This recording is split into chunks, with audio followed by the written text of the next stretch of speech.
सौदत्ती यल्लमा डोंगरला ज्या वेळेला आम्ही पोहोचलो तेव्हा लगेच आम्ही सगळे मिळून आधी नारळ वगैरे घ्यायला गेलो, कारण प्रसादामध्ये चढवायचं असतं. नारळ केळी वगैरे घेतली आणि त्यानंतर सगळ्यात महत्त्वाचं म्हणजे कुंडवरती जायचं. तर इथे कुंड म्हणजे ना पाण्याचा तिथे प्रवाह असतो आणि तिथून ना पाणी कंटिन्यू येत असतं आणि त्या पाण्यामध्ये आंघोळ करून पुढे मग दर्शनाला जातात. तर इथे तुम्ही पाहताय की ते पाणी अंगावर अशा प्रकारे टाकतात ना की आपल्याला स्पेशल आंघोळ करावीच लागत नाही. आणि सगळे आम्ही छानपैकी त्या पाण्याने भिजलो वगैरे आणि नंतर मग आम्ही आलो आहोत आता दर्शन घ्यायसाठी. तर इथे आम्ही रांगेत उभे आहोत.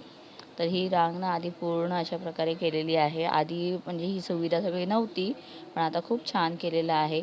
आणि थोड्याच वेळामध्ये आम्ही मंदिराच्या गाभाऱ्यात येऊन पोचलो. तिथे शूट करायला अलाउड नव्हता. मग आता दर्शन घेऊन बाहेर आलो आणि एवढं छान मस्त दर्शन झालेलं आमचं.